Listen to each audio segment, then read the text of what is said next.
Beberapa waktu yang lalu, saya menghadiri satu pertemuan yang diselenggarakan oleh kantor ELO Jakarta di Hotel Pullman, di mana kebetulan saya ditunjuk menjadi salah satu peserta mewakili Konfederasi Serikat Pekerja Indonesia (KSPI) yang hadir dalam pertemuan itu.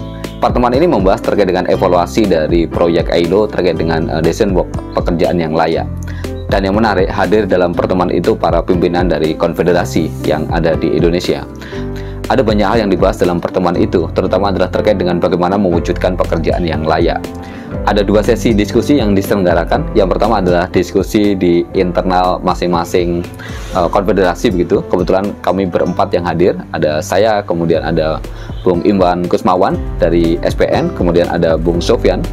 Ini adalah Ketua Umum dari Pariwisata Reformasi, dan kemudian ada Bu Endang dari FSP CAP. Nah, dalam diskusi internal di KSPI, kemudian dibuat satu list gitu ya, satu daftar tentang apa yang menjadi prioritas program masing-masing konfederasi. Nah, dari KSPI mengajukan program itu setidaknya 3 hal. Yang pertama adalah terkait dengan hubungan kerja. Jadi kita ingin memastikan bahwa hubungan kerja itu adalah hubungan kerja yang benar-benar memberikan pelindungan.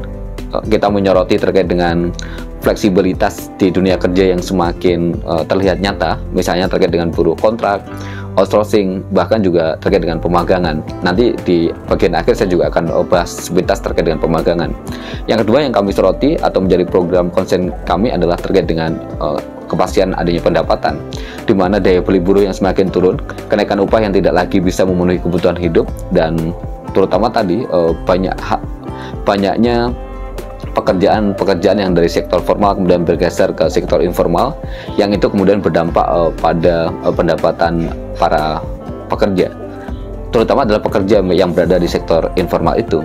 Dan hal yang lain, kita juga menyoroti soal lemahnya jaminan sosial, di mana KSPI menyebut ini adalah soal jaminan sosial semesta sepanjang hayat seumur hidup. Jadi jaminan sosial yang memberikan proteksi atau perlindungan kepada warga negara dari dia lahir kemudian dia meninggal dunia. Di sana ada jaminan tentang pendidikan, jaminan tentang perumahan, jaminan keluarga, jaminan hari tua, jaminan pengangguran, dan sebagainya. Ini beberapa hal yang kemudian kita garis bawahi begitu ya, menjadi satu bagian penting dari apa yang kemudian kita sebut sebagai upaya untuk memastikan pekerjaan, memastikan pendapatan, dan kemudian memastikan adanya jaminan sosial. Nah, setelah istirahat kemudian ada satu diskusi lagi, bersama begitu. Bedanya kalau tadi adalah internal dari masing-masing konfederasi, kali ini dipisah, artinya gabungan. Artinya beberapa kelompok yang dibuat itu anggota kelompoknya berasal dari berbagai konfederasi, sehingga di situ ada saling tukar pikiran, ada tukar gagasan, dan kemudian ada saling memperkuat begitu ya terkait dengan apa-apa yang hendak diperjuangkan ke depan. Tentu basisnya adalah permasalahan-permasalahan pokok-pokok hal yang akan dikerjakan oleh masing-masing konfederasi.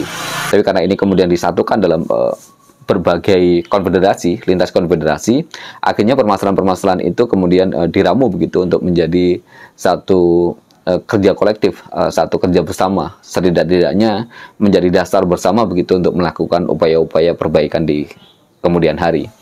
Nah, yang menarik dari diskusi kelompok lintas konfederasi ini, ada beberapa isu yang menguat. Salah satunya tadi, isu soal pemagangan. Ada beberapa konfederasi yang kemudian mengemukakan terkait dengan bagaimana pemagangan itu disalahgunakan. Pemagangan yang awalnya punya niat baik, dari teorinya itu bagus, tapi kemudian dalam implementasinya buruk, menjadikan buruh jatuh dalam lubang eksploitasi. Kita bisa melihat bagaimana peserta magang itu kemudian dia di dalam perusahaan itu dipekerjakan selayaknya pekerja yang lain, seperti pekerja biasa. Dia harus juga masuk mengikuti jam masuknya para pekerja, dia harus pulang ketika para pekerja juga pulang. Bahkan kemudian di hari Sabtu Minggu yang mestinya libur, dia juga kadang-kadang dipaksa untuk ikut lembur begitu. Tapi kemudian dia tidak mendapatkan upah, hanya mendapatkan uang saku. Sebagaimana ketentuan dari pemagangan, dia hanya mendapatkan uang saku tetapi tidak mendapatkan upah. Nah, ini yang kemudian tentu saja memberatkan bagi para pekerja magang. Dan tidak hanya memberatkan, ini semacam kedok begitu, mempekerjakan orang dengan membayar upah yang sangat murah karena hanya memberikan uang saku tadi. Dan disampaikan dalam diskusi itu, ternyata pemagangan itu bukan jembatan untuk mendapatkan pekerjaan. Karena faktanya orang-orang yang selesai magang itu tidak serta-merta dia kemudian berhasil mendapatkan pekerjaan yang baru begitu. Atau kemudian dari hasil magang itu, kemudian dia berhasil mendapatkan pekerjaan. Yang terjadi justru dia terjebak dari magang ke magang. Karena dia melakukan magang dan kemudian dia tidak kunjung mendapatkan pekerjaan. Dan kemudian dia terpaksa untuk ikut magang lagi, sekedar untuk mendapatkan uang saku. Daripada nganggur, daripada nggak dapat apa-apa, ya akhirnya dia magang kemudian mendapatkan uang saku begitu. Ini kan kemudian menjadikan sistem hubungan industrial kita menjadi rentan terjerumus dalam satu eksploitasi baru begitu yang diciptakan oleh sistem yang kemudian tanpa ada pengawasan yang ketat. Saya bahkan pernah mendapat satu cerita di Kerawang bagaimana buruh-buruh yang statusnya sudah karyawan tetap itu kemudian dia di PHK dan kemudian dipekerjakan kembali dengan sistem magang. Ini kan lucu. Orang yang kemudian sudah bertahun-tahun bekerja, bertahun-tahun menjalankan aktivitas pekerjaan di perusahaan itu, dan kemudian diubah statusnya menjadi magang dengan pekerjaan yang sama, pekerjaan yang sudah bertahun-tahun dia lakukan. Dia kan sudah mahir dengan pekerjaannya itu, bahkan sambil merem pun gitu, dia bisa mengerjakan apa yang menjadi tugas dan tanggung jawabnya. Tapi kemudian dia dipekerjakan dengan sistem magang. Apa artinya kalau bukan mempekerjakan orang dengan membayar upah yang sedemikian murah? Nah, itu saya kira menjadi menarik karena banyak orang yang kemudian mengkritisi bagaimana pemagangan ini dilakukan.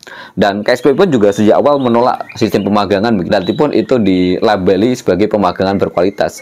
Bagi kita tidak ada pemagangan berkualitas. Pemagangan ya pemagangan, magang ya magang, dia bukan pekerja.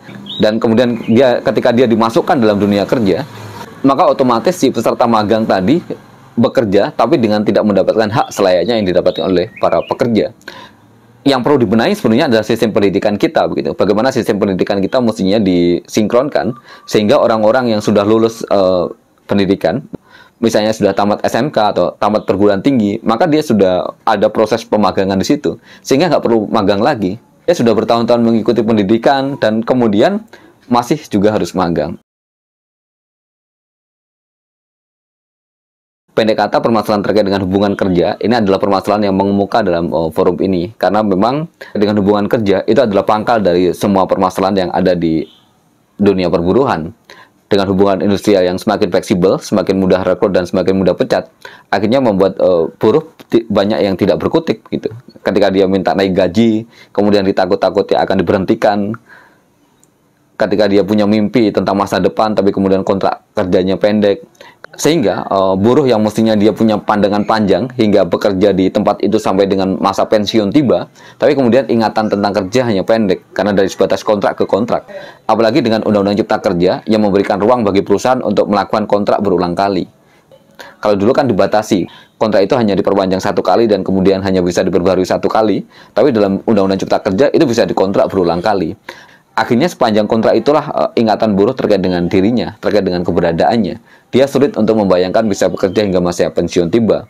Apalagi kemudian dalam fakta-fakta yang ada, banyak perusahaan-perusahaan yang menerapkan bahwa mereka yang sudah dikontrak berulang kali, kemudian usianya 24 tahun atau 25 tahun, kemudian diberhentikan dan perusahaan akan merekrut tenaga kerja baru dengan usia yang muda itu.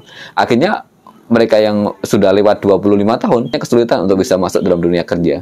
Nah, permasalahan-permasalahan ini yang kemudian menjadi satu sorotan baru di banyak kawan di konfederasi dan mudah-mudahan ini juga menjadi satu kesadaran bersama untuk kemudian bersama-sama menyuarakan penolakan terkait dengan hubungan kerja yang fleksibel ini.